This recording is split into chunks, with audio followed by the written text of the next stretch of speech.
What is going on, you guys? Happy 2019. So glad to have you back for another edition of Movies Are Terrible. Jeremy Branch here, joined as always with Caleb Miles, and no video tonight, guys. Just bear with us. We got some technical stuff to work out as I try to figure out everything on my new computer, but we are very happy to be back with you guys talking about some of our 2018 movie highlights. So, Caleb, 2018, man, how'd the year treat you?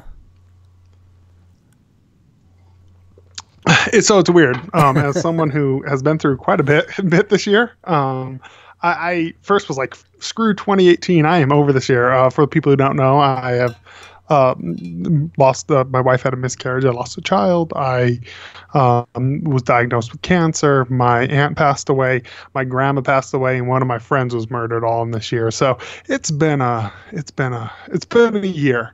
But I try to look at the good, and I'm like, hey, this is a year I regained a relationship with my brother. This is a year that I found cancer, something that could have killed me. So if I look at it that way, it's been a pretty wonderful year. I feel like me and my wife are closer than we've ever been. We've always had a good relationship. Yeah. But yeah, it's even better. That's always a good overall, thing. It's been a good year. And that's good that you can say that. Mine was not so bad personally. It seems like a lot of people around me were befallen with some pretty hard times. So it seems like there was in my personal life, not necessarily all around the world or anything like that, but it does seem like it was a tough year for people. And I kind of like New Year's. You know, I'm not Mr. New Year's resolution guy, just because I think that's kind of setting yourself up for failure if you have to set that day aside. But it does always kind of feel like a fresh start, you know?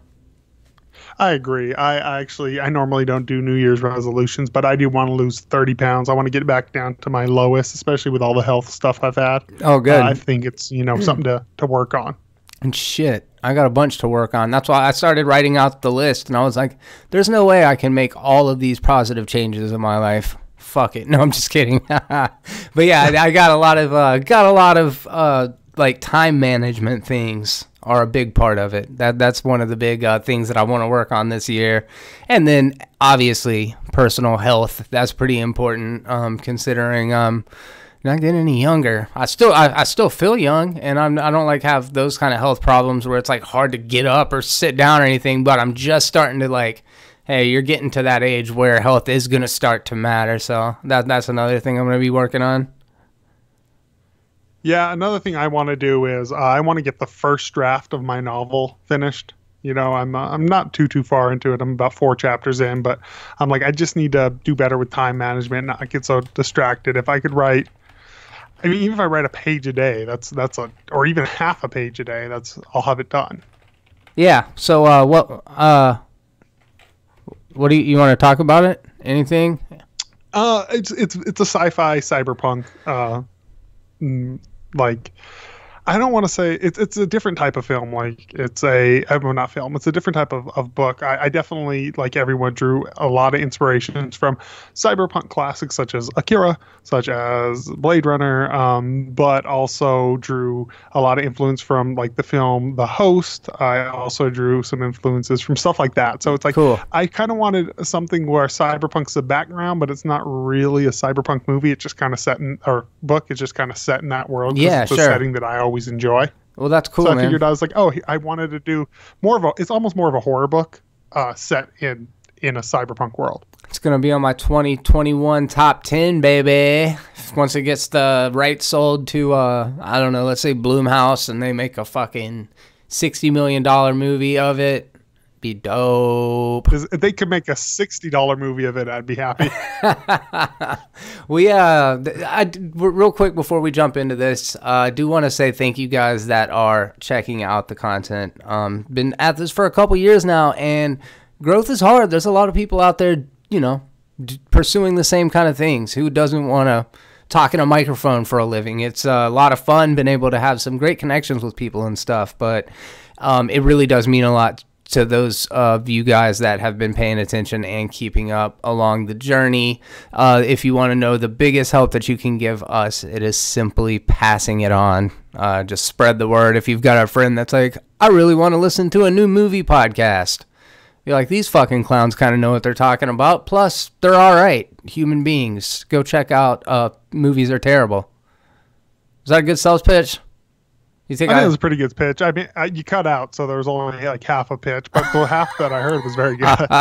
Let's hope the folks on my half heard it. Like I feel like Wikipedia. Like for fucking months, Wikipedia is like, yo, you use me a lot. Will you please give me $5? And I just kept ignoring it, like minimizing it. And then eventually, I was like, man, I really do use Wikipedia a lot. I should probably contribute $5.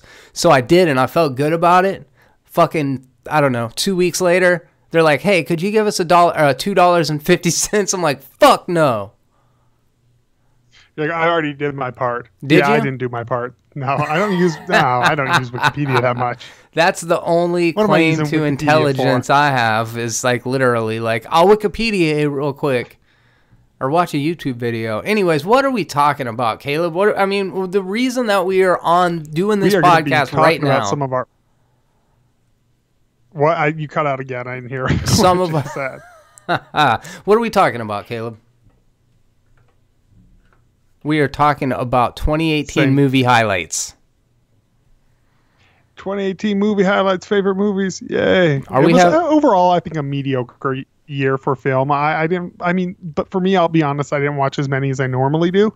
But I felt like 2017 for me personally, I had films that I loved even more in 2017 personally, but there were definitely some good films this year. You know, I've heard both, really. I've heard a lot of people that are kind of more in the pop culture sphere talk about that it was a disappointing movies for a lot of the movies that they've been looking forward to. I gotta assume they're talking about things like Tomb Raider and Venom and The Predators and, you know what I mean, Crimes of Grindelwald, but it was all of the movies that I had, they weren't even on my radar, that ended up really resonating with me and jumping out. As I'm sitting here looking at our thumbnail of 2018 movies, I see that New Mutants is on this. So for those of you guys wondering why I straight up grabbed this image off of Google, it must have come out at the beginning of the year, because that didn't happen. But so I like doing lists because it seems like people on YouTube tend to respond to that kind of thing. I just did a really great top 5 with my buddy Holden.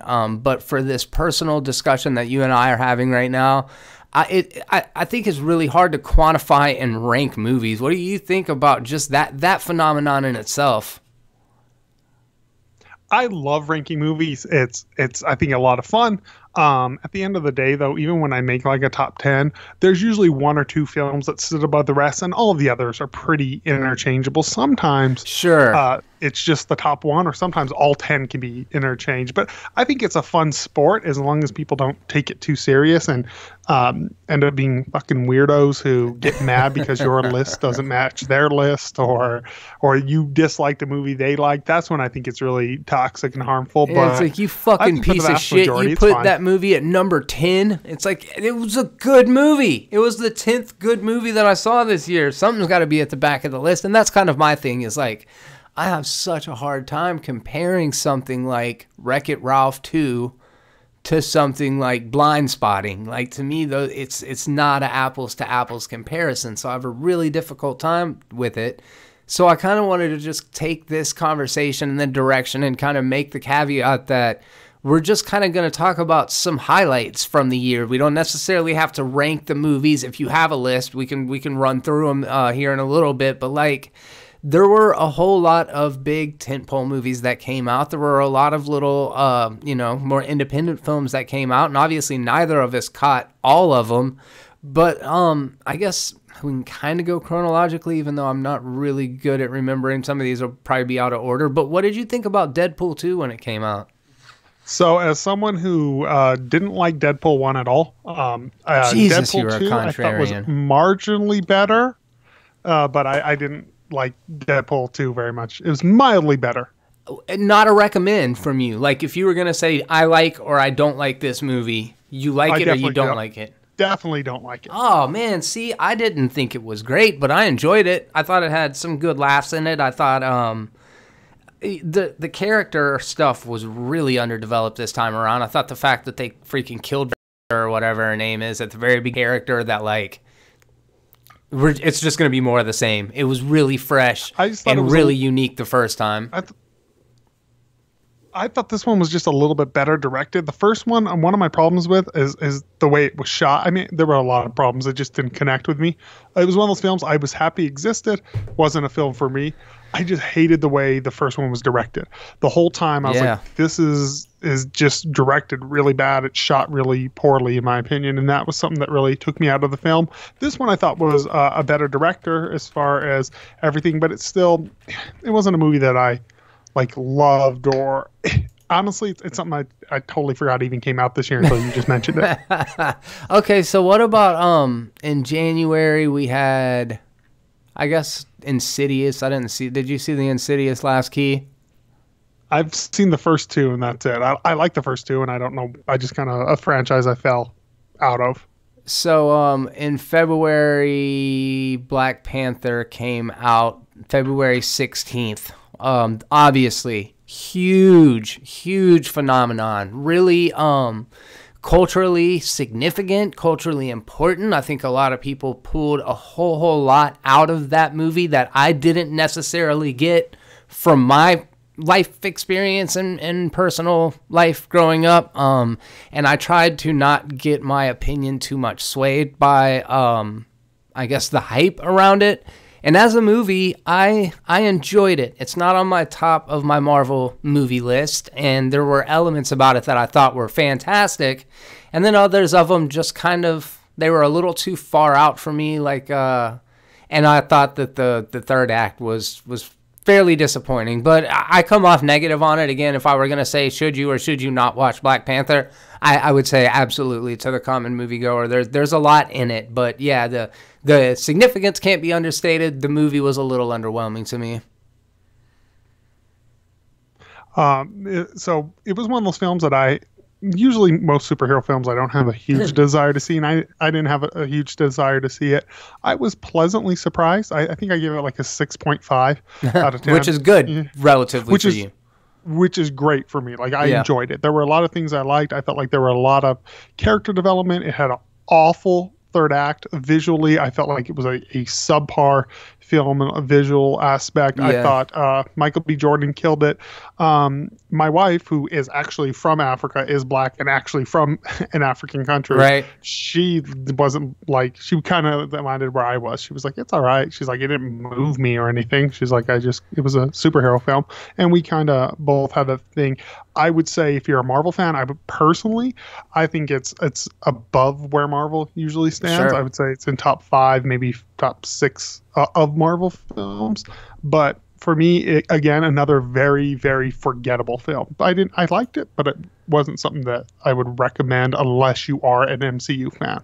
Yeah, I can get behind that. The following weekend, and this was a messy kind of release thing. It was all over the place. I don't know if this was its theatrical release. I know they put it on Netflix shortly after there was the discussion about whether or not they were even going to release it theatrically. I know for a fact it ended up being one of your favorite movies of the year. I put it on my top 5 list of the year, and that is Annihilation, which was Alex Garland's follow-up to Ex Machina, which is another exceptional science fiction film. I think this guy has a very acute sense of making intellectual and cerebral science fiction. He feels like a successor to Danny Boyle in a lot of ways, and that's because he collaborated with him on several projects. But yeah, I was a really big fan of Annihilation.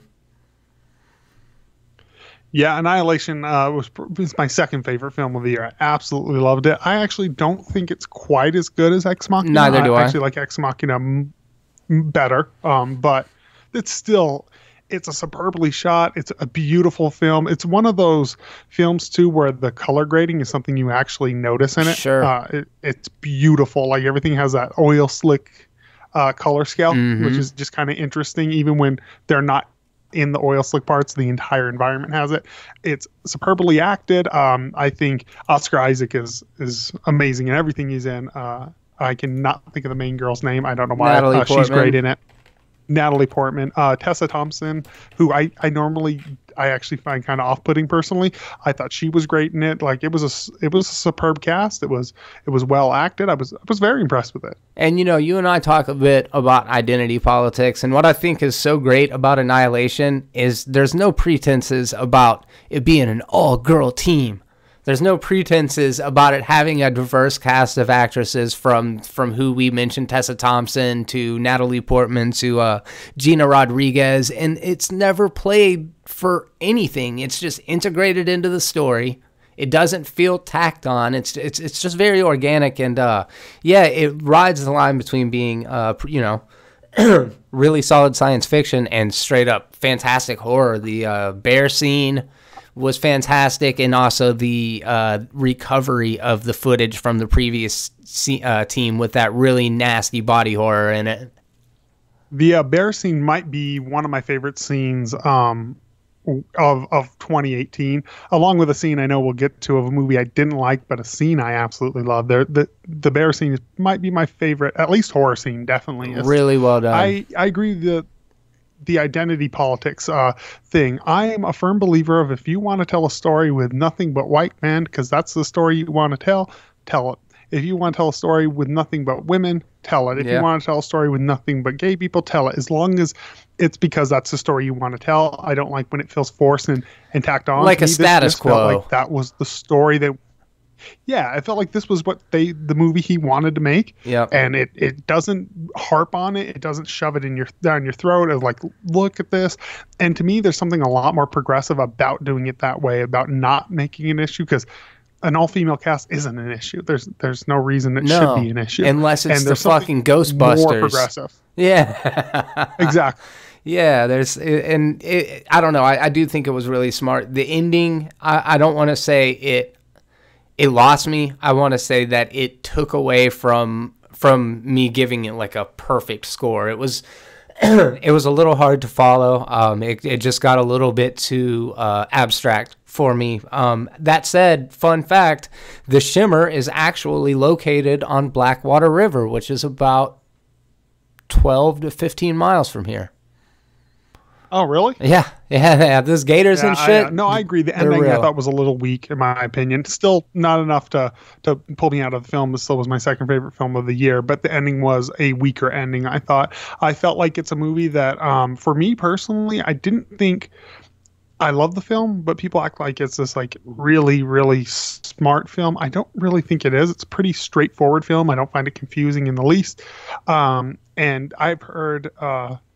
Rachel Reviews, who a good friend of mine on Twitter and on YouTube. I've asked you not to plug other content creators on this podcast. Be like, no. Screw them. Just kidding, Rachel. You're the best. But she was like, she hated it. Well, didn't hate it. No, I don't want to put words in her mouth. She didn't think it lived up to the hype. And one of her things was that she didn't feel like it was as smart as everyone pretended to be. And I was like, I actually agree with that. As someone who loved the film, I don't think it's as smart as some people make it out to be, but it's a solid film. I know a lot of people get tired of the word themes, but I think it was the exploration about, the darkness inside of us, it manifested itself in a literal way in the movie, but it was just kind of an exploration about like how the damage and dysfunction that we have as people affects us. And I, on that level, I did think it was neat. It was a little far out at the end, but yeah, good movie. What do you want to talk about Game Night for a second? I thought that was a pretty damn solid comedy, and I really liked Rachel Adams and Jason Bateman in it. That's one I actually didn't watch this year. It was on my list, and this was a year, like I said, been through, like, I kind of missed a lot of films this year. But that was one that looked great, but I kind of just skipped. One of the better comedies of the year, easily. I didn't catch Red Sparrow. I didn't catch Death Wish. What about you? Oh, I saw Death Wish. I actually really, really enjoyed Death Wish. I think it's a solid, revenge film. Not the Charles Bronson one. Yeah. No, I like the Charles Bronson one as well. yeah, but for sure. One of the gripes that I heard about it is it's a pretty pro-gun movie. And that was one of the things that I felt like a lot of critics slammed it for, which I'm a firm believer if you take that out of of your judging of a movie. I watched Shape of Water was one of my favorite films of last year, and that was a super identity. But I mean, it's every action movie's kind of pro-gun. I was about to say, I find that ludicrous, because even if it doesn't say this is a pro-gun movie, if your hero guns down 30 people in a fucking movie, it's different when it's a vigilante, I think. I kind of get where they're coming from, but I think it's reaching, because, yeah, James Bond can cap motherfuckers and nobody even bats an eye at it. Han Solo shoots people with laser blasters. Nobody has a problem with it at all. But because of today's climate, the fact that they say, like, he's getting, I guess, righteous vengeance with a gun is different, but I see it as the same. I think there's one line in particular that pissed people off. His like father-in-law is talking to him about getting a gun, and he's like, "Oh, I'll just call the police." And he goes, "By the time the police show up, it's already too late. You know, you need a gun." And I feel like that line just triggered a bunch of, you know, journalists that they were like, "We're going to tank this movie." It's by no means, I don't want to say it's a phenomenal film, but it's exactly what you expect it to be, and it's enjoyable. I had a great time. I actually thought about picking it up in 4K because I would watch it again. It's a fun film.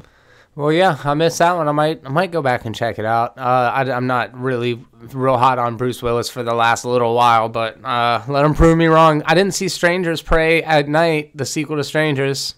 You? I didn't. No, skipped it. Well, talk to me about Isle of Dogs, man. I know that's one that really resonated with you.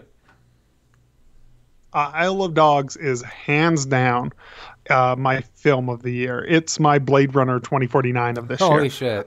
It's so, yeah, it's impeccable. It's one of my favorite films of all time. So it's as we all know, Wes Anderson does certain things with like symmetry. That really blow you away, like especially when he's in stop motion, because he has the means to do it. This movie is beautiful, like on a visual level. Everything is symmetrical to an OCD level. Like literally there's a line somewhere in the screen down the center of every frame. So like a guy stitching on the back of his suit will be strictly in the center. The line in the middle of the dog's nose is directly in the center, and the frame is balanced. So if there's a dog, there's two dogs on each side. And if it's not a balanced frame, let's say there's like a tree on one side and a dog next to it, the reverse, that they like, it's an unbalanced frame, and let's say it's on the left side of the screen, there's a tree and a dog, and they talk for a second. When the scene cuts to the right side, there'll be an equal sized trash heap and a dog next to it. Yeah, like it's beautiful. It's impeccable. It's another one of these films that journalists tanked because of cultural appropriation, because apparently I saw a lot of people who were mad about it because it's apparently he shouldn't direct a movie about Japanese culture. I thought he was very respectful to it. I think it was a great film. It's a stupid reason to not see a film. Like I said, I loved Annihilation, but this is leaps and bounds above it. So the composition and freaking balance is something that we'll talk about at a movie that I have a feeling you'd mentioned something about previously in this podcast. We're going to tease it out here for a little bit, but I love Wes Anderson. I got to confess, I haven't seen his stop motion work, and it's something that I've always wanted to. Like I've seen parts of Fantastic Mr. Fox. I think I must have fallen asleep in it, but I enjoyed what I saw, and Isle of Dogs looks fantastic. So that said, I will definitely check that one out. Unsane has actually been getting a little bit of heat behind it, primarily because it's directed by Steven Soderbergh, but also because the entire thing was shot on an iPhone 7, I believe. Did you catch it? No, I didn't. I really wanted to, but again, this was another one that I just didn't get around to for whatever reason. I kind of just passed it. Excuse me, I watched it here at the house with Victoria, and both of us were compelled through it. I think she ended up liking it a little bit more than I did. I thought the photography was hideous, which I think, obviously it's part of the aesthetic. I mean, he had to know what he was doing when he got into it, but they used a lot of natural lighting. It gives it a really harsh, not natural lighting, not studio lighting. Like if they're in a hospital, they're using the fluorescent lights from the fucking ceiling. So it's very unflattering looking. They use a lot of low angle shooting up at the characters. It's really, really naturalistic, and I can appreciate that. And also, there's a cameo. One of the main characters in it is Josh from, it's either Mike or Josh from the Blair Witch Project, which makes it the first thing I've seen him in since then. So it's a movie that, you know, I would recommend it to film fans, but not necessarily general audiences. Ready Player One came out on March 30th. Yeah, I'll let you give your take on it first. Ah, man, I know you got a fun story, so I'll let you get to that in a second. Yeah, Ready Player One is it's a movie that I had high hopes for. I like 80s nostalgia. I'm a huge fan of Stranger Things. I like a lot of movies that utilize that kind of synthwave score and kind of even homage the 80s in a lot of ways. I love Steven Spielberg. Obviously, he is, I don't know, pound for pound, the most beloved director of all time. I think that's a pretty safe way of going about saying it. Extremely skilled, and I heard by a lot of people that this is a return to form. This is like old school Spielberg, and I went in it, and I didn't get emotionally involved in it at all. I had zero emotional connection. There were a couple sweet moments, and visually it was stunning, but it really did just feel like a video game cutscene, like Kingdom Hearts or something. For me, this is my third most hated film of the year. Wow. I hated every single second of this thing. Down to the fact of the VR set. First of all, I was very excited. Love Steven Spielberg. I love virtual reality. I play virtual reality constantly. I'm iffy on nostalgia. I think if it's done right, it's something great, especially in movies that more just use it thematically. But this, right off the gate, I was like, well, the VR technology makes no sense. There's people running around in VR headsets. They would be running into stuff. In the book, I guess they clarify it that you can see both worlds at the same time, which is stupid. It makes no sense, you know? But that I hated. Visually, I thought it was okay. As far as the graphics and the visual effects, I thought it was a very noisy movie on a visual level. There was just so much going on that no one could concentrate on any frame. My biggest gripe is I felt like it didn't ever stand on the merits of its own film. It was strictly a film about nostalgia. I get that was the theme of the film, but it didn't even stand on its own merits. The whole time of this movie was like, oh, you see this? You see Chucky? You love Chucky. Oh, yeah, you see Godzilla? You love Godzilla. You love Gundam? I love Gundam. It was that thing. And by the end of it, it was one of those films that I had a hard time even sitting through. Had I been at home, I might have even turned it off. It was to hit that point for me. My wife, I got to tell you real quick. I got to interject, man. God awful. One of my good friends, Holden, who I was literally just now over to this house doing some content before I came here. It ranked very, very highly on his list. He came in right as we were shitting on it, and he says, "No! Ready Player One."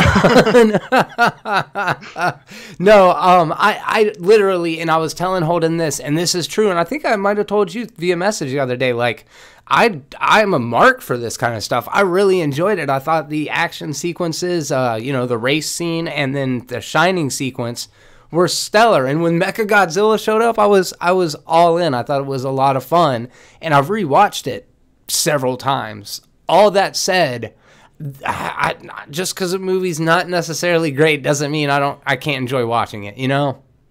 Mm-hmm. If that makes sense. It's different for different people, but do you like I watched Wayne's World, Bill and Ted's Excellent Adventure the other night, and it's not a great movie, but I've seen it probably, 25, 30 times, you know? And I get that, and I'm a Ninja Turtle fan, so I'm very familiar with loving bad movies. I'm just trying to throw Holden a bone here, man. Yeah. And that's the thing is, I understand people who are like, it's a bad movie, but I love it. I'll be honest, I'm shocked when people are like, it's an amazing film. I'm like, what? Did we watch the same movie? That's a great thing about the film, though. Everything's up for interpretation. But yeah, it was definitely easily one of my there's only two above it that I thought were worse than it, and one of them was a horrible Netflix film. So I it's important for me to catch a feeling in a movie. And I just, I didn't get emotionally invested in it. I saw Blockers. It came out. It also, go ahead. Before we move on, it also has my least favorite line of dialogue for the entire year that I actually like rolled my eyes and scoffed at. It was what like, is where it? he goes, he looks at the guy, the main villain, and very seriously, very stoic. He goes, "A fanboy knows a hair when he sees one." It's important. It was a little, yeah. It's important to me. Down to Blockers. I miss Blockers. Blockers was pretty funny. It definitely had let's see, switch to audio only. And I should have done that. Should have switched to audio only. Turn video off. So anyways, it definitely had like a mix between American Pie and Superbad vibe to it. It was kind of heartfelt and good family drama for something that was also profoundly silly and had some good laugh out loud moments in it. So I actually quite enjoyed it. A Quiet Place. Talk to me. Quiet Place is, let me see where it is on my list. I think it ended up number 4 on your most hated on my list. No, my most loved. Oh, okay, good. No, I absolutely loved Quiet Place. I thought it was it's just such a well shot, well acted film, especially for a film with so little dialogue, to be so engrossed with these characters and to end up really the tension. It's one of the most tense films I've seen. I think I saw it 2 or 3 times in theaters. This was one of the few ones I caught multiple times. Oh, wow. That's good. I really, really like A Quiet Place. I am kind of two minds about it, and actually, I was talking a little bit about that earlier, and it's that there's some writing in A Quiet Place that's problematic. There's some things about it that are so well thought out, like the leaving the trail of sand and the knowing that you can talk under the waterfall, and like there was a lot of things that they figured out. But it seems like because it set such realistic logic in certain places that other things just really didn't make sense. All that said, to say that as far as an actual exercise in tension, as far as a horror movie, that it was really well directed. It was very suspenseful. It had just really good performances for a horror movie. The family drama was good. I feel like I think it was number 3. Or on my list, or maybe I don't have it right here in front of me, but it was ranked very, very highly. And the reason why I start off with that disclaimer is because I didn't really notice those things at first, but then hearing other people talk about it, I'm like, yeah, I guess that does make sense. Yeah, I guess that there is logic in that. So I don't know. Have you ever had the experience where you had a real strong feeling about a movie, and then by just listening to intelligent discourse, it changed the way you felt about it? Not as far as stuff not being believable, which I just actually ragged on a movie, so I'm contradicting myself for the VR tech, but that was probably the smallest part of the thing I disliked about it. I think suspension of disbelief is kind of necessary in all films. There is a breaking point, though, however. For A Quiet Place, to me, none of it ever got that close to it. If anything got close to it, it's the fact that there's giant monsters that hunt you down. That's probably the biggest suspension of disbelief that's fair. That I had to go through. That's fair. No, I don't. I have had movies that I've heard complaints about, and I've acknowledged them, but usually if I like a film, it doesn't really change my opinion on them or on how I interpreted a scene. One of the scenes to me that I interpreted completely different, not from this year, but from previous years, that everyone's ripped apart, is the Martha scene in BVS. I interpreted that scene entirely different. And literally when I go back and watch it, I still see it the way I interpreted it. And I'm actually kind of shocked that people, kind of like the director said, that they're shocked that people had that reaction to it, because they were like, whoa, that's not what the scene means.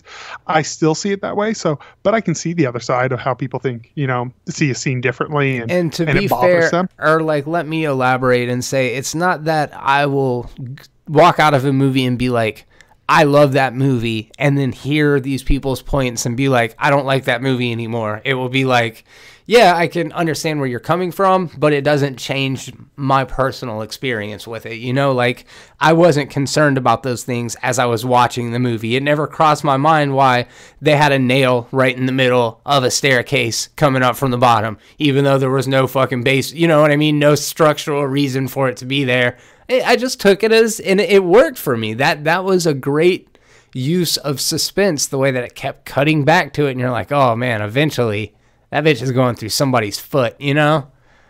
So anyways. Yeah, I agree. It's one of those things. It doesn't, but I get it. Like, I'm very open to criticism. Blade Runner 2049 was one of those films a lot of people have been like, I thought it was boring and slow. And I'm like, I get it. It is boring and slow. It didn't bother me though. Yep, 100% love that movie. Such a good one. What are we talking about? 2018. Oh yeah, here we go. God, sorry about the throat, guys. I've been fucking struggling with this for a couple weeks now, 2 weeks. I guess the next one I want to talk about is Avengers Infinity War, Caleb's #1 movie of the year. Hold on, let me make sure Holden's still in here real quick. Holden, you might want to tune out for the next 3 minutes. Caleb, please, take the floor. You really want me to start this one? Yeah, I'm gonna throw a little sugar on it at the end. Okay, that's a good one. So, Avengers: Infinity War is my least favorite movie of 2018. I actually found it unwatchable, and the reason why is my least favorite part of superhero films are the third act. This movie is a third act of a film. It's to me not even like a full film, to the point where I was like 30 minutes in and I was like, did Netflix mess up? Because I skipped it in theaters. I was like 35 minutes in, and I was like, did Netflix mess up? I restarted my PS4 to go back in and rewound the movie. I was like, oh no, it didn't. Fast forward back to where I saw, because it just jumps in with an action scene that then transitions into another action scene where there's an invasion on Earth, and you're like, this feels like the third act of a film. I felt like it was, as much as I complained about Ready Player One being noisy, this is arguably one of the noisiest films I've ever seen. Really? It felt very flat. I was actually looking, I think it's like 45 minutes when I was watching it before we got like an actual piece of dialogue, like more than just like quick banter during a fight scene. Sure. I was like, this is like Dunkirk or Mad Max with minus everything that made Dunkirk and Mad Max wonderful. Yeah, I absolutely hate this movie. Oh shit! That's my hot take. You are out of your mind. You are out of your mind, man. No, I mean, to each their own. I get it. I can.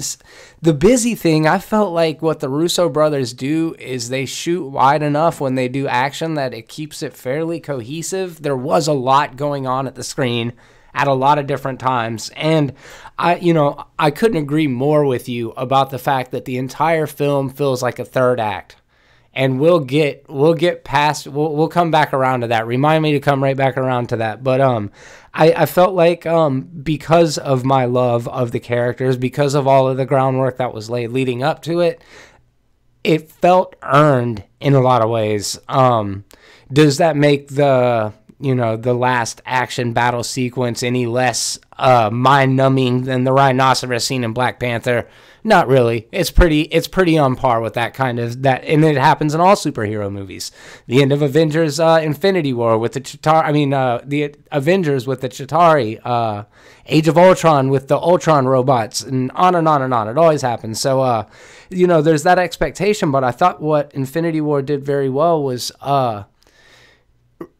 tweak the formula and the perspective enough, and I know this is something that's been said a whole lot of times, but by making the story about Thanos, it made it make sense to me that the characters weren't necessarily the stars of their own movies, and they kind of did all come in and out of it in a very, I don't want to say disjointed, because I thought it worked smoothly, but it kind of was just like one oddball pairing to another oddball pairing. But I thought that it really successfully balanced elements of humor, like what we got in Thor Ragnarok, with elements of pathos, like what we got in Civil War. I think it really did balance those two elements really well. So there's a lot that I love about it.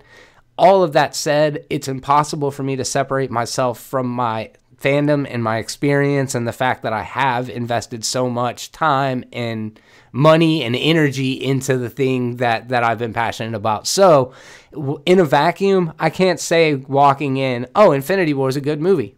I really can't do that. You know what I mean? And that's my thing is like, and for all fairness, for all transparency, I did not finish it. I watched about an hour and a half and I was like, fuck this. And I turned it off. So it could really pull it out toward the end, but a third act of a third act doesn't sound like third act Inception doesn't sound like too much for me. But so I didn't finish it. I will be fair. It reminded me, it reminded me of a season finale of a show, except for I feel like season finales still give you more downtime to let the story breathe. And to me, that's what the story did. It never, in order for me to appreciate action, there has to be a moment for me to breathe in between action. And I didn't feel like I got that. And I'm also the other way. Like I don't, with the exception of Guardians of the Galaxy and Iron Man, I don't, for the MCU, I actually love these characters outside of the MCU. But with the exception of Iron Man and Guardians of the Galaxy, I actually have no attachment to these characters. And for a full disclosure, didn't watch Doctor Strange. And I was in the theater of Thor Ragnarok about an hour in, and I was like, I'm going to go. And I just got up and walked out of the theater. So don't worry, Holden. Holden wants to know why you hate everything he loves. That's a significant question. Oh, you're the fucking worst, dude. You are the worst. Oh, I love it. I love it. But yeah, no, I mean, it's valid. It's valid. I understand where you're coming from. I give it up to him. I'm curious. Okay, so what I wanted to circle back around to is if Infinity War was all third act, what does that make Endgame? Is it going to be more of that? Or are they going to try to approach it? Because I don't even know what a fourth act traditionally is, even though I know there are like 5-act plays and 4-act stories and all that shit. So where do they go from there? I think where they should go personally is let it breathe again, give you some downtime of rebuilding between characters, and then go back into a traditional third act. Where I think they will go is I think they'll continue with just another third act. I think they know that at this point this is what Marvel wants, what Marvel fandom wants. They just want big loud movies with, in my opinion, not a lot of character, which just is funny, a bunch of dummies, right? No, but that's what, like, it's funny. Like, it's someone who I love some big dumb films. To me, I put Marvel and Transformers in the same exact category. I'm blown away that one is accepted and one is hated. Blows my mind, you know, to me personally. But I don't like. It's weird. It's one of those things. I only went to only saw Infinity War because everyone was bugging me to see it, and then everyone got mad at me when I had a reaction that, I mean, let's be real. I think pretty much everyone knew I was going to have this reaction to this movie. Okay, so just can you objectively say whether or not a movie is good if you haven't watched the whole thing? I don't think you can objectively say a movie's good. Yeah, fuck off. You know what I'm saying. Yeah, I said fuck off. You know what I mean. You know what I'm trying to say. Can you say definitively? No, I don't think you can say definitively. That's why I said as a caveat that I didn't finish the entire film, because there are films that pull it out in the end. So if you tell me that Infinity War just has this magical, totally different ending that it becomes a very thoughtful film, I will go back and watch it. Yeah, I couldn't sell you on the fact that it's not more of what you know what it is. You know what it is. I knew what it was before I watched, even the movie started. I knew what I was getting into. But you know the ending too, obviously. Yeah, I know the ending of it. I mean, I didn't watch. I've kind of avoided most of the spoilers because it was one of those things when it popped in my feed. I didn't really read it because it was something that didn't really interest me. It's funny because I sound like I hate it more than anything. I actually just don't. I don't care, I think, is more where I land on it. Hey, did you see Tully? No, I wanted to, but I never saw it. Me neither. All right. We talked about Deadpool. Let's see here. Hereditary. Where do you stand on Hereditary? You start this one. All right, fair enough. Hereditary is my #1 movie of the year. Hereditary is, oh man, it's so fucked up. So it just depends on what you personally go to the movies for. And I've said this before, is like sometimes you go for escapism. Sometimes you go to laugh. Sometimes you want a good cry or whatever the different thing is. But Hereditary is not a feel-good kind of movie. It is it's a family drama / occult horror film. Stars Toni Collette and Alex Wolff, Gabriel Byrne, and Millie Shapiro, I think is what her name was. And basically they are a dysfunctional family dealing with the loss of a grandmother. There are conflicts within the relationship of the family, and it could potentially be that they have mental illness, which is heavily suggested, especially early on in the movie, but it's more likely that there's some sort of occult demonic possession activity going on. But what I like is it's able to use the supernatural in a lot of ways as a metaphor. I think it explores really uncomfortable themes about what we will accept from the ones that we love. I think it explores grief in a really fascinating way. So I think psychologically it's very complex, but I think what I like the most about it is the meticulous and methodical approach to everything from composition to transitions to the way that images are juxtaposed over the top of each other, and that screeching score is used to it's manipulative in the best way. And in my mind, I haven't heard the comparison, but it feels very much like Stanley Kubrick in the way that everything is so designed to work on a couple of different levels, and I have a feeling that it's going to be one of the movies here in the next 20 or 30 years that people are, revering on the same level of Rosemary's Baby or something like that. But I might just have lofty ambitions, because I thought Blade Runner 2049 was a fucking masterpiece too. Yeah, it seems like to the film Twitter and film YouTube, Blade Runner was that for us, but it seems like general audiences, no, it was not that. Yeah. So Hereditary I have actually a weird relationship with this film. There are elements that I actually do love. I think it is beautifully shot. I think the score is beautifully done. I think there are hints of wonderful acting in certain scenes.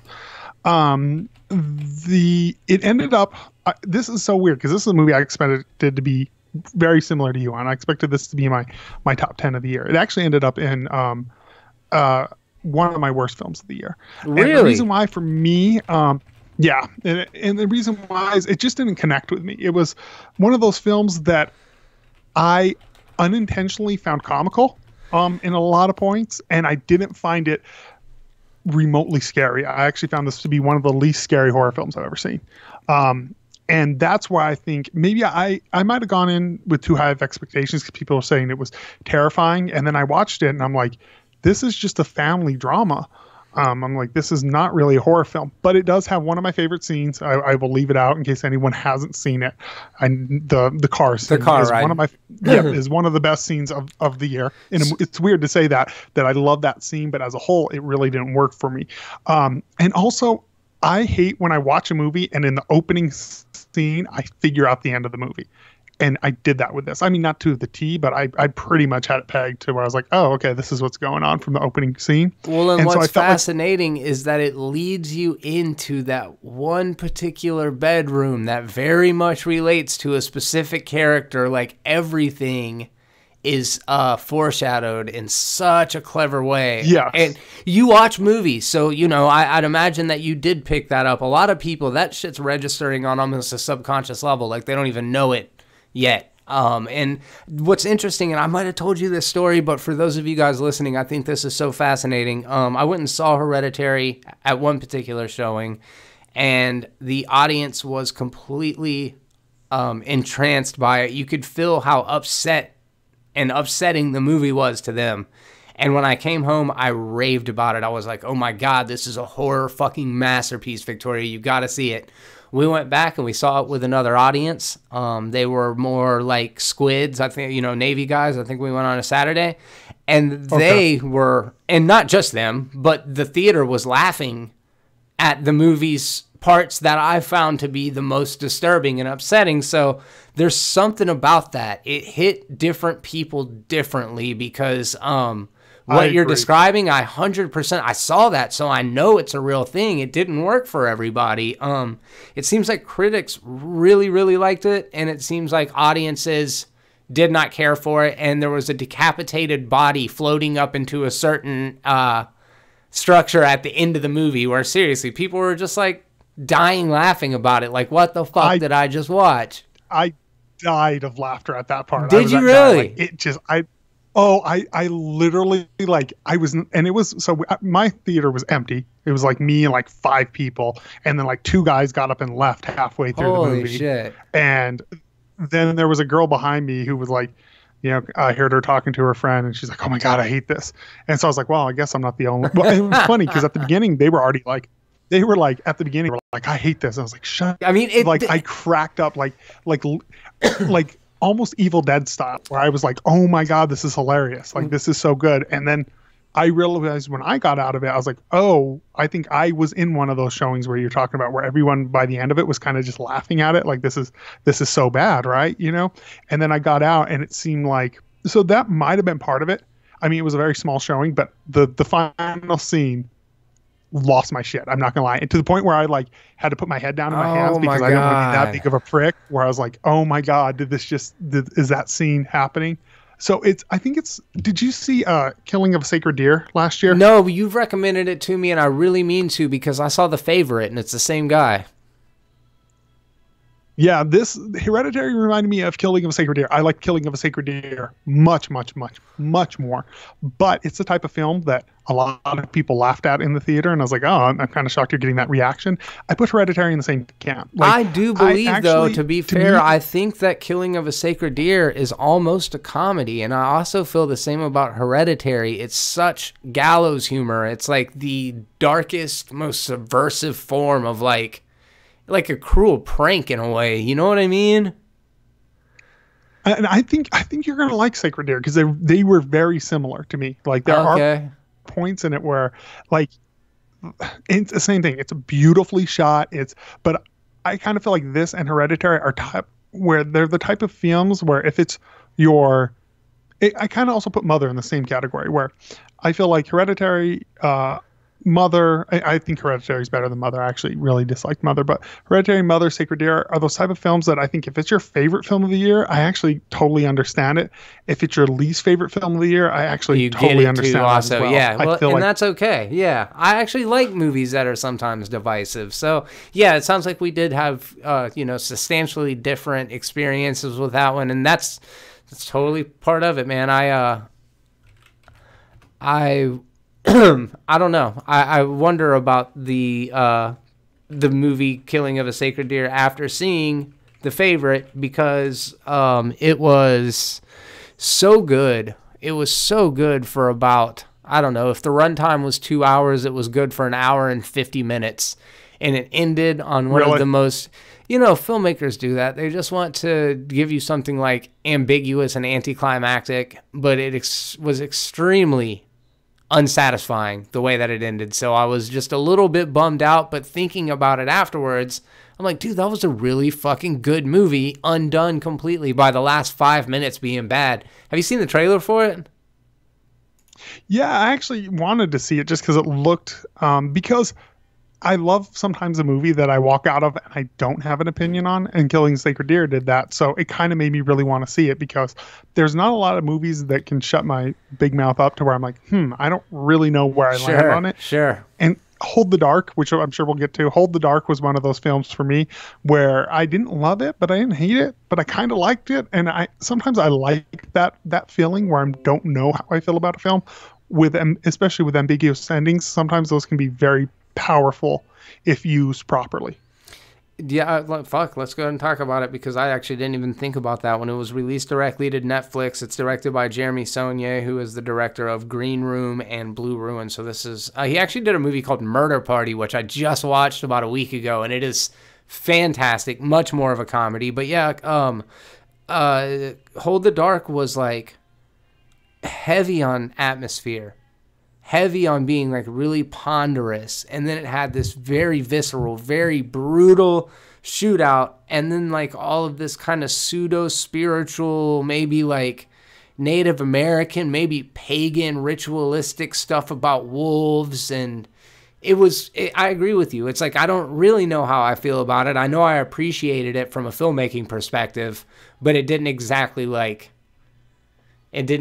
move the needle for me in that way. I was, again, not really emotionally invested in the characters. There were things about it that I absolutely loved at the beginning. Really, really, really loved it. It's very ambiguous, the ending. There were things that I barely caught on it that I had to even Google afterwards. I was like, did I read that right? Which I kind of appreciate that. Murder Party is a great film as well. You've seen Murder it? Party. Yeah, that's I just saw when it wild. came out. It's definitely a different movie. I liked it though. But yeah, Hold the Dark is definitely a movie I would say film buffs would probably enjoy more than general audiences, because it's not that. Ironically, it's I would almost put it in the same category as I would put something like Hereditary. Sure. Yeah, I think that's fair. Where I can see that. It's a film I do want to bring up because I know it won't come up on the list is one of my favorite films of the year. Go ahead. Animal World. Animal World is directed by Han Yan. I believe he is. I want to say if he's. I'm trying to remember. I think he's Chinese, but anyway, it has Michael Douglas in it is the antagonist, and I cannot say this guy's name. Dongyu Zhu. It's a movie that I absolutely loved. It is very weird. It's a movie about a samurai killer clown playing rock, paper, scissors and doing a ton of math that I was on the edge of my seat the entire time. It is beautifully shot at times. And it's just a very bizarre, different film that they have a cool way of introducing action scenes in a story that is absolutely not at all about action. The story itself isn't, but they have some cool elements to introduce in some really weird action scenes with samurai swords and clowns. That sounds fantastic. It's weird. It's definitely a movie that I watched once. I haven't watched it again, but I thought about it a ton because it's just different. Like half the movie is them talking about math, and I was on the edge of my seat. Right. And it's about rock, paper, scissors. That's what the movie's about. And it's brilliant it's a movie though. Another film like Hereditary, where if someone watches it, I recommended it to a guy at work who is not a film buff, and he was like, "Man, I couldn't watch more than 10 minutes." I was like, "Yeah, I can see that." Like it didn't offend me. Like it's that type of movie. But if for film buffs, people who listen to a show like this, I would highly, highly recommend watching Animal World. It's on Netflix. I hadn't heard of it, so I'll definitely be checking that one out. The Incredibles 2, I liked it because I thought they made Elastigirl's powers actually look cool. Like, I've never thought about that elasticity superpower as being, like, really useful at all, but she made it seem really, really neat in that. And then the raccoon scene with Jack is one of the funniest scenes all year. Did you see The Incredibles 2? I didn't. I really wanted to. I love the first Incredibles. I think it's one of the stronger Pixar films. But I just never got around to it. It was another one that I don't watch a lot of. I watch a lot of animated stuff, but it's anime. I don't watch a lot of ton of American animation. I mean, granted, my favorite film is a stop motion film, but I definitely need to check it out. I probably will eventually, but definitely skipped it. Jurassic World Fallen Kingdom was a fucking mess, dude. Oh my god. There were enough things in it to where me and Victoria, we had fun watching it.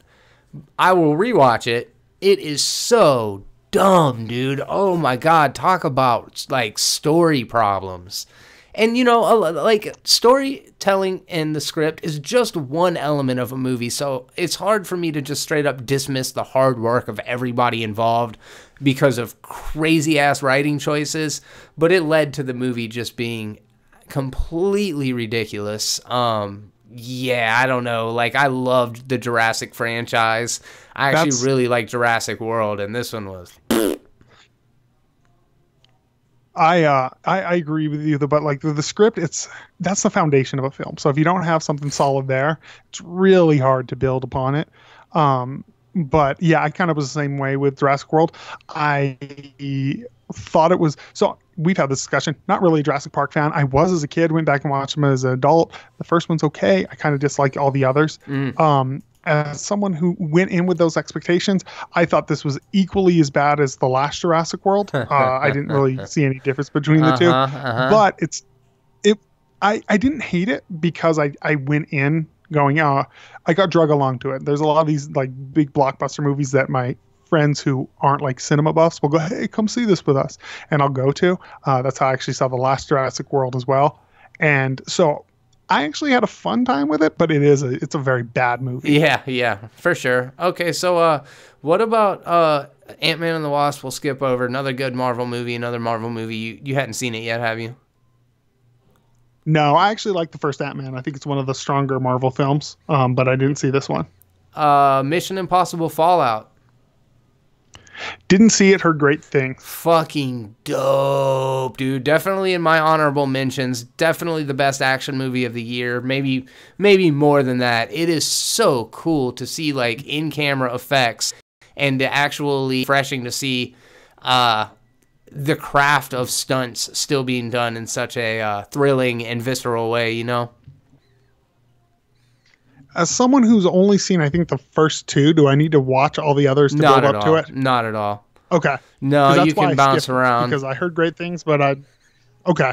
Yeah, it's one that's the whole reason I didn't go into it. If you had to watch one, it would be Rogue Nation, which was the previous one, but even then you don't. Because the movie basically starts out, your mission, should you choose to accept it, and then blah, blah, blah, blah, blah, boom, we're into the movie. So, did you catch Black Klansman?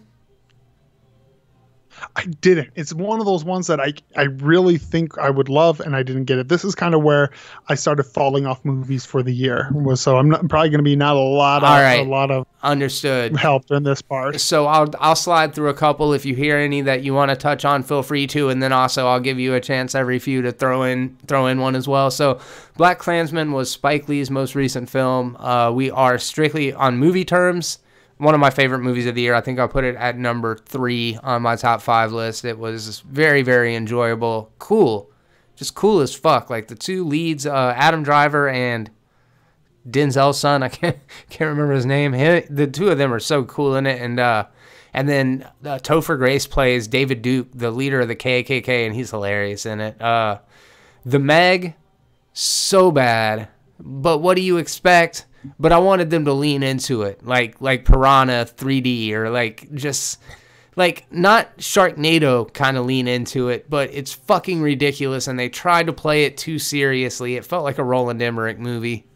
Not a big fan. Was that something that you were? Would you be into that movie if you like had the ability to watch it right now?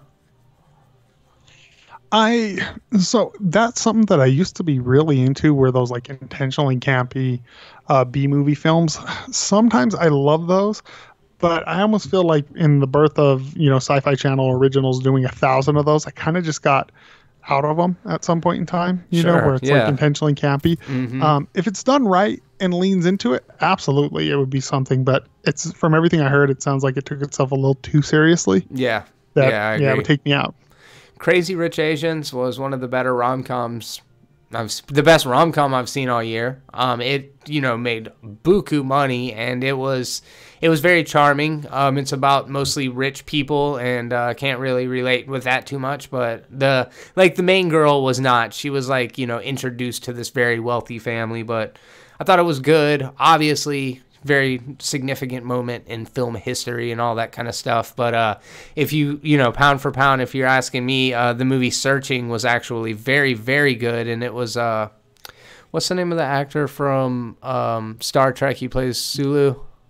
And what is, I know who you're talking about. He's actually a really good actor. He's just very one good. Of those people that I just, I didn't see it, but that's one of those ones that I actually have it in my voodoo queue. I'm gonna buy it one of these days. Yeah, it was good. It was a really enjoyable suspense movie, undone by the reveal of the mystery, but you can't totally dismiss a movie because the whole journey there was really good. And another movie that's almost exactly the same is A Simple Favor. Like, I was won over by it almost immediately. Blake Lively and Anna Kendrick are both super fucking charming, and I like their chemistry. It was a very fashionable movie. Paul Feig directed it. It all looked like it was out of a catalog, but the ending was a little bit silly in that one. Then The Predator, which I know, I think your feelings might have changed a little bit about this one. Not completely, but walk me through your experience with The Predator. So I love The Predator still. Oh, I shit. absolutely love this horrible movie. Like, it's a bad movie. Like, it's I rewatched it the other night. It's a horrible movie. I agree with that. It's not particularly well written. It's not particularly well acted. It's not particularly well directed. And I stand by. It's very similar to the very first original Predator film, which is not very well acted, not very well written, and not very well directed. Simple. The key is simple. And I resent the fact that you think John Milius is not at least a decent director. Wait, that's not who it was. It was John Milius did Shane Conan. Black. Yeah. The first one was fuck, what's his name? It doesn't matter. I'm not gonna be able to think of it right now. Oh, the first one, yeah. But yeah, it's one of those. I kind of enjoy The Predator. They do have an awesome bicep scene in the original. Yeah. The thing that bothered me about the Predator primarily is the fact that the Predator himself is badass enough. I didn't need one of the Predators getting fucked up in the first 5 minutes of the movie and then some gigantic Predator showing up. I don't know, dude. It's fine. It's fine. I didn't love it, but it's fine. What else? That to me is how all the Predator movies are. They're fine. I love them all. I really do. I have a great time with all of them, but they're Predator movies. A Star is Born, really emotionally moving. Both Victoria and I liked it, but after I left, I was a little like, that's just another one of those emotionally manipulative rock movies. It's the fourth time they've made it, you know. Bradley Cooper did a really good job directing it, and Lady Gaga was very good in it, but it just wasn't necessarily a movie for me, you know. And then I didn't see it, but it looked good. Venom is the next one that came up, and we both saw that one. Oh, this is such a bad movie. Like, it's not bad enough to make my worst of list. There's elements I like. Ironically, my favorite part, the thing I thought would be my favorite part, which is Tom Hardy, someone I absolutely think is brilliant in almost everything, turned out to be one of my least favorite parts. I don't think he pulled off the slapstick humor that they went for. What was he doing? No shit. It's so weird to see such a good actor be like that. That restaurant scene, I was like, what are they going for? I don't even know what the fuck's going on. That said, I've watched this movie I think 3 times now. I saw it once in the theater, and my buddy's got it on Vudu, so I watched it 2 times since then, and it doesn't get better. I'll tell you that much. But I was like, damn, it's just, I don't know, it's weird. They made some weird decisions with that shit. And the thing is, like, Venom looks cool. I like the parts with Venom at times. Yeah. But there's some weird, I'm with you, there's just some weird choices that I feel like I feel like they should have stuck to a tone. Sometimes they wanted to be dark and serious. Sometimes they wanted to be campy and funny. And to me, campy and funny is something I really don't want out of Venom. And yeah, I don't know. It broke my heart a little bit. Yeah, it was a weird direction. Halloween, the 2018 remake, what do they call them? Soft reboot or whatever. It actually is the I don't know. It takes place after the first Halloween, but it's definitely not Halloween 2, and it's not the Rob Zombie Halloween. It's the latest version, and it was written and directed by Danny McBride and Evan Goldstein, whatever I say. I'm going to say that shit wrong. Goldberg, I don't fucking know. Anyways, it was good. It was good. It was definitely the best Halloween movie since the original, which, you know, gigantic heap of praise there. But I thought it was kind of a crowd pleaser. It's fun. I always like final girl tropes, and this one was a couple of women kicking Michael Myers' ass at the end, so I had fun with it. It looked good. It was something, again, that I wanted to see, but I think it's kind of funny. This is the third Halloween 2, because there's Halloween 2. Yeah. Then there's H2O, which undoes... No, that actually takes place after Halloween 2, right? Or is it H2O Yeah. Okay, so I guess it isn't the third Halloween 2. I thought that undid Halloween 2. Yeah, it's a very confusing reboot timeline, but it looks great, and if it's the best since the original, that's great. Yeah, you know, I think it's almost hard to... I don't know. A lot of people like Halloween 2 because Carpenter did it as well, but the hate you give Was not one of my favorite movies of the year. I definitely put it on my honorable mention list. I think What the Hate You Give is probably the best at is being a message movie. Like if you showed it to audiences at schools, or you just showed like any normal person off the street, like, hey, this is an introduction into a culture that you may not be as familiar with, because I find that hatred and bigotry and all that stuff a lot of times just comes from a lack of understanding. This movie's very topical. It's handled really well. I did feel like it kind of has that after school special vibe, just because there's not a lot of like style to it. It's a very straightforward narrative. It's really well done, and I feel like if you want to show people a message, black or white, with that is accessible enough that you can see both sides of it, I think The Hate U Give is probably the most important and accessible movie about race that came out this year. Yeah, this was a movie I didn't even hear about until I think you. If I'm going to see one of them, which I am, I really want to see Blind Spotting. That would be the one I'm going to. See, and that's not to take away from The Hate U Give. Again, it's so handled with an even hand. It's so not spoon-fed, but just so middle of the road. It doesn't have like a distinct characteristic or personality to it like Blind Spotting. That shit's just got flavor for days, dude. You're going to really like that fucking movie. It handles race in another. It's really intelligent, but I could also see, like, if you just showed random guy out of the middle America who might have racial prejudices, I don't know that this is the movie that's really going to, like, change their mind. Where something like, I feel like The Hate U Give could potentially have that effect on some people. But dude, Blind Spotting it's very cool because it explores, like, the relationships of these two different guys who both are from Oakland. One of them is a black guy and one of them is a white guy, and they're kind of dealing with the gentrification of Oakland and how the face of Oakland is changing and stuff. And then, like, one of them's kind of still thugging the white dude Miles, while the other guy's got just a couple days left on probation, so he's trying to get his life straight. He witnesses a shooting, and it just like sets off a chain of events. But I just saw it the other day, and I thought it was fucking great. So that one definitely was on my honorable mentions list. I think I skipped over Bad Times at El Royale. Bad Times at El Royale is a phenomenal film. It was so good. I just watched it like 2 or 3 days ago. I caught it on Vudu. I've just been wanting to see it. Another one that I missed that I was trying to catch up on. Bad Times at El Royale is very much a Tarantino-esque film. It's not as stylized visually as his films are. So I do understand that people feel like it's a poor knockoff of what Tarantino does. I loved every second of it. Yep. Yeah, I don't agree with that. I do feel like it had some Tarantino vibes, but to me, it didn't feel like a ripoff. I didn't get that impression at all. It felt like it was doing its own thing enough. It was definitely like an ensemble chamber piece. I loved the performances in it. Chris Hemsworth was just fucking hamming it up in every scene that he was in. And John Hamm, speaking of Hamm, he was great in it. Jeff Bridges, always reliable. I thought it was cool, and when I say cool, I'm not just like, oh, it was cool. Like, it had a unique style to it, and it really worked for me. Yeah, I really loved it. It seems like a film that I'm going to go back and watch and probably enjoy more, because I feel like I'll get more out of it.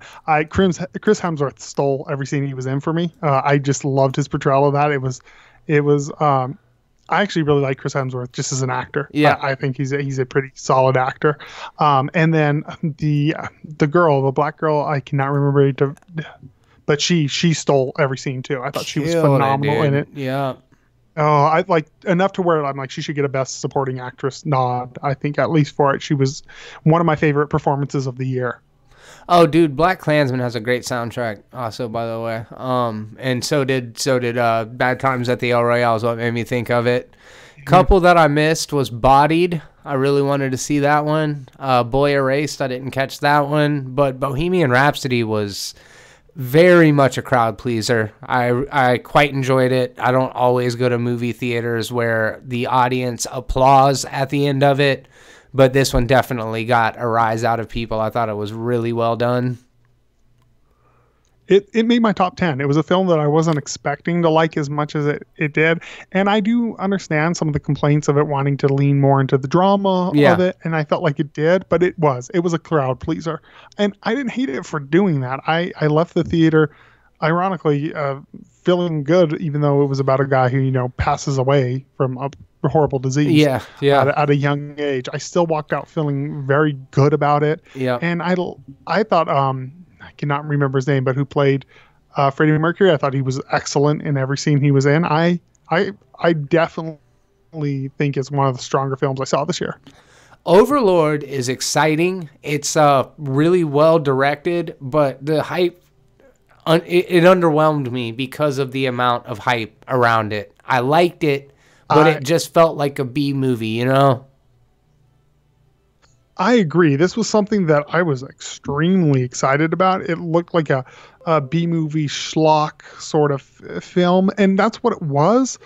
But it for me is another film that I totally forgot I saw until you just said it right now. It's one of those movies that a year from now, I'm not going to remember it. You're not a Harry Potter, or did you see Crimes of Grindelwald? No, I didn't. Did you? Nah, not really my thing too much, but I did see Creed 2, and I thought it was fucking awesome. It was so good. A little cheesier than the original Creed because it's got all of the Rocky sequel elements in it, but it still had that emotional weight. You're invested in the characters. I thought the performances were all fantastic. The fighting was shot really well. We know that all of the regular performances are going to be good, but what surprised me is how fucking soulful and complex Dolph Lundgren's Ivan Drago was. I didn't see it. I still haven't seen the first Creed. Those are two that I just need to go back and watch. I think you'll like them. Set those expectations somewhere reasonable. They're not going to like change. Well, I don't know, man. I don't know. They're both very, very good. I really enjoyed both of them. Ralph Breaks the Internet. Wreck-It Ralph 2. Saw it. Enjoyed it. Pretty disposable. Yeah, I didn't care for the first one, so I didn't have any desire to see this one. So I just kind of skipped it. So we're rolling up towards the end now. We are in November. I just saw The Favorite last night. You guys heard us talk about it just a little bit ago, so we'll skip over that one. I want to see Anna and the Apocalypse, but it didn't play anywhere around here. That was one that I am dying to see it, and I just didn't get around to it. It's another one of those films that I really, really want to see. Mary Poppins Returns. I haven't caught it yet, which I don't really care about Mary Poppins, but I do like Emily Blunt, but I don't really like the fact that Disney's just shitting out the same old movies over and over again. So I might see it. We'll see. I enjoyed Aquaman. I don't know that you've seen it yet, have you? No, I haven't. It's one I'll catch on Netflix. I'm so curious what you think about it, man. I don't know. The trailer, I was annoyed during the trailer, so I don't know how much I'm going to like the movie. It pretty much looks like it's going to be one of the movies. It looks like it's going to be one of the trailer movies. A movie that we did skip, I believe, or maybe we didn't. Upgrade, or is that already? No, we hadn't talked about it, dude. Good call. Good call.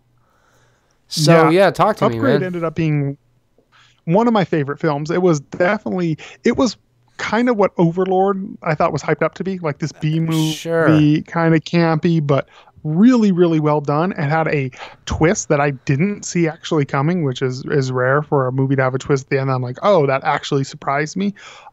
It very much is RoboCop and those type of films. It's campy. It's at times overacted. It's at times, but I honestly loved every second of that film.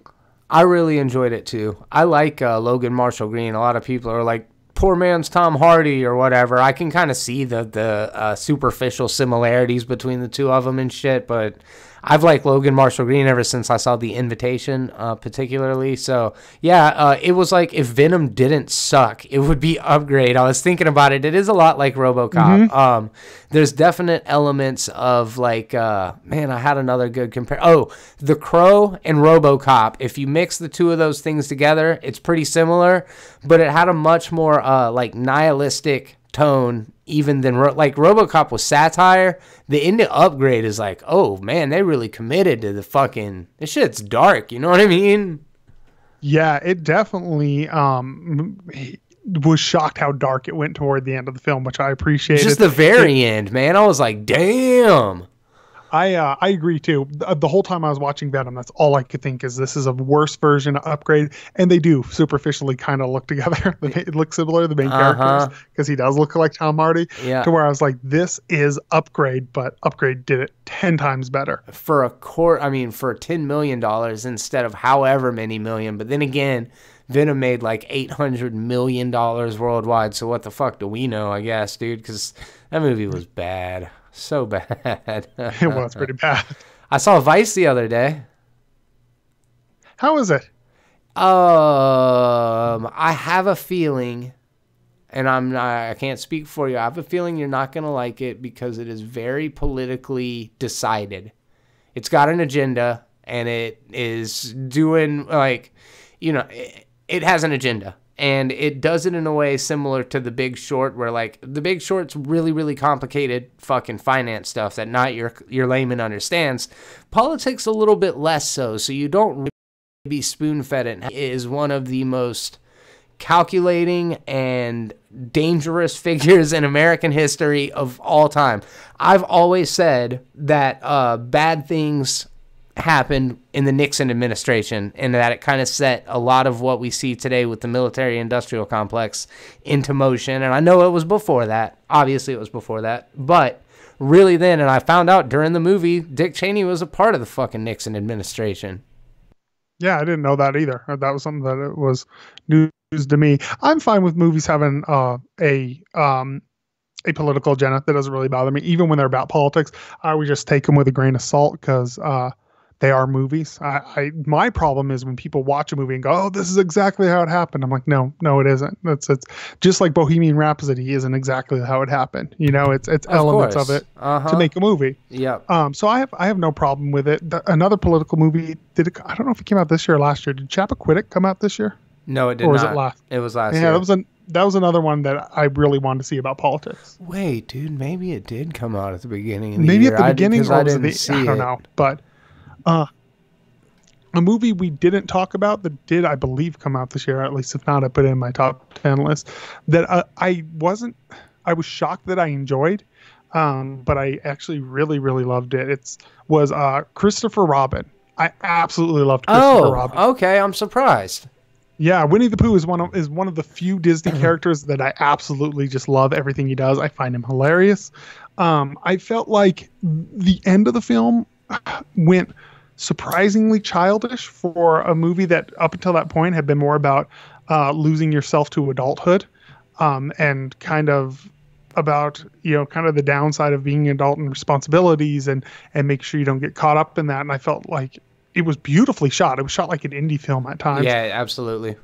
And that impressed me. I thought Pooh was funny and charming.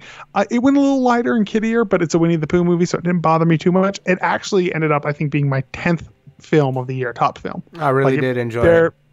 Barely squeaked in there, but I loved it. The one that I haven't raved about yet is Spider-Man Into the Spider-Verse. It is so cool. Just so cool. The design work of it, like I really do like the animation. There are some kinks that they need to work out. Follow me here. This is kind of inside baseball, Caleb. This is specifically for you if you guys listening. Just try to keep up. But basically, she says Chappaquiddick was 2017. Enjoyed it, though. A good walkthrough. Thank you, Hannah Gatto. Is that your friend, Caleb? You know her? I would have to look. I'm so bad at names. Oh, You're talking to the wrong person. No. Hey, welcome. Glad to have you. So, I think that in the foreground and the background and the midground, when you were watching an animated film, all of those things are typically in perfect focus. In focus, yeah.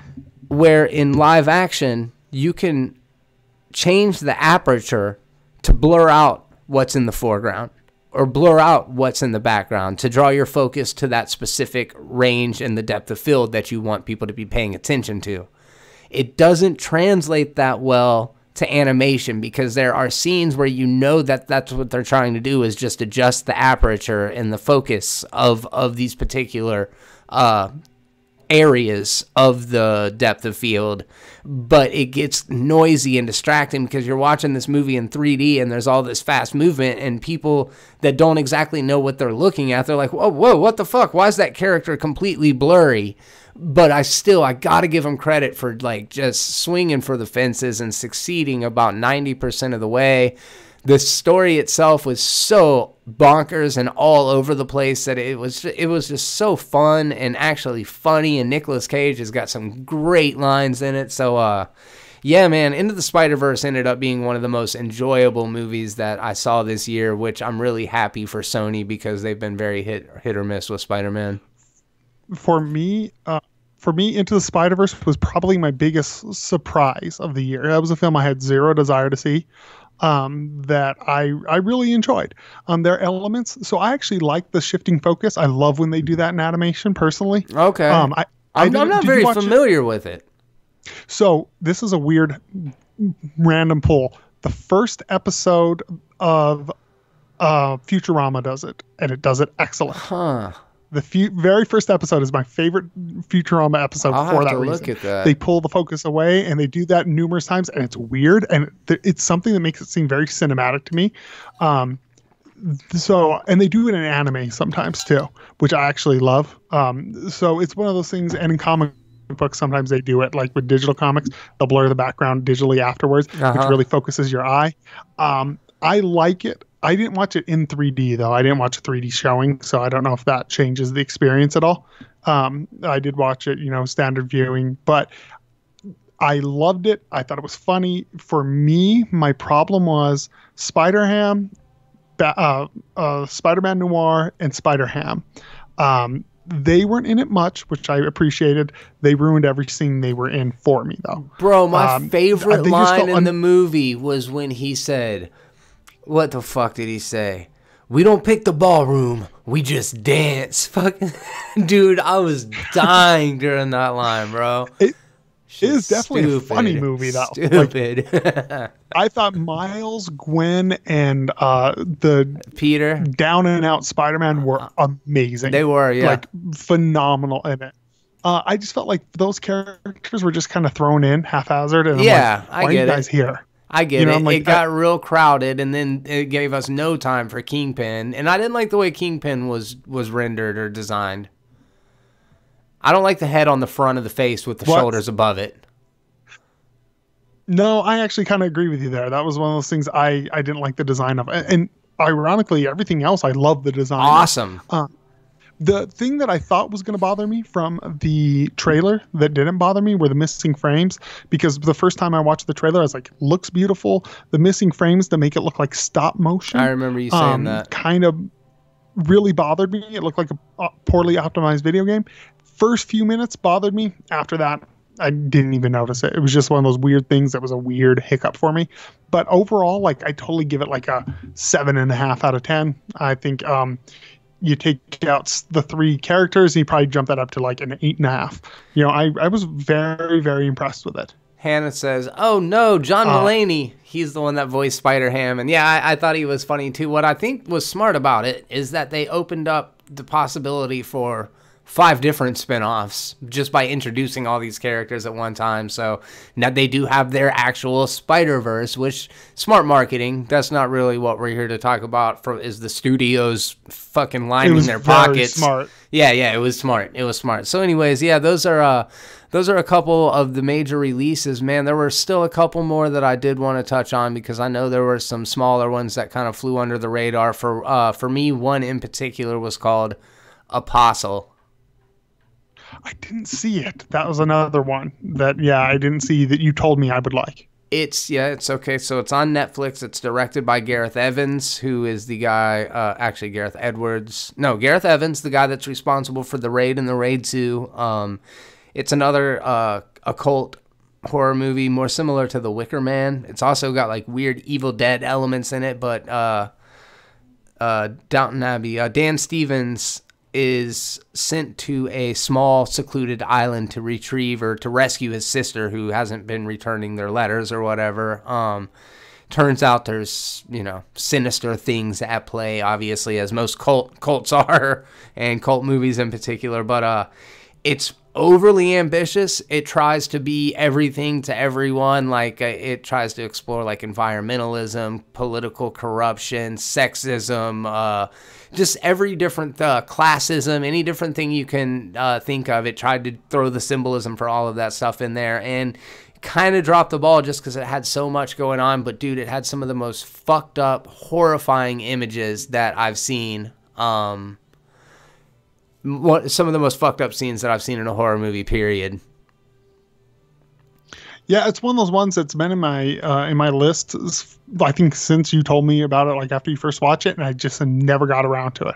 Hannah says missing frames were the reason I didn't go to see Spider-Man Into the Spider-Verse. So you guys both were picking up on something I didn't notice. Thank you, because when everyone else, when I pointed this out, acted like I was crazy, like I was making it up, it really bothered me. I did go see The Favorite, and I touched on it just a couple of minutes ago, maybe about an hour ago. You can check it out after we stream if you want to, but just to let you know real quick as a recap, I thought it was a very strong movie. The performances were great. All around, really well executed and really work in the way that they wanted it to. So I'd actually love to hear what you think about, though, if you go check it out. It is currently playing in Pensacola over at the W Street AMC. That's where we went and saw it. A movie that you didn't touch on that I know you liked is Mid-90s. Oh, dude, yeah. Thank you for bringing that up. Did you see it? I absolutely loved it. We talked about it. That's right. Yeah. I think it was, let me see, 1, 2, 3, 4. It's my 6th favorite film of the year. It was so good. It was as close to perfect as you can get for me. Like, it was such a well thought out, well acted film. So what was it in particular that spoke to you as far as like Jonah Hill's approach to it? So first of all, I love the 4:3 aspect ratio. I know it's a stupid thing to love, but I loved it. It captured those old skating video vibes. And as someone who didn't skate, but we're both from that era where skating was huge, you know? Oh yeah. Yeah. But for me, as someone who grew up in Albuquerque, which is very little mini wannabe LA in a lot of aspects, in that time frame, and I grew up in the hood, there was just a lot of things that connected to me. The house party scene that he goes to when he's way too young to be there. I've been to that party way too many times when I was too young to be there. And there were just things like that really connected with me. I thought all the performances were unbelievable. I felt like I knew every single one of those kids. At some point in my life, I've met one of those people. It just felt like a very honest, real approach to a time frame, but to a certain lifestyle. Even though I didn't skate, there was still a lot of stuff that I related to on a very, very deep level. The music, absolutely. Yeah, I agree with you. It was like, if I wasn't directly a part of that clique, I have one specific friend that just so reminded me of the lead character. But yeah, I like the fact that they used unknown actors. It really gave it like a naturalistic approach. And if I could compare Mid-90s to one thing, it would be Kids, only it was infinitely more charming and accessible than Kids, you know? So a little fun fact about Mid-90s, the kid who is the main character does the voice acting of the kid in the new God of War video game. Oh, I had no idea. That's cool. That's cool. Yeah, so it's a little cool thing. All right, well, I got to wrap this thing up.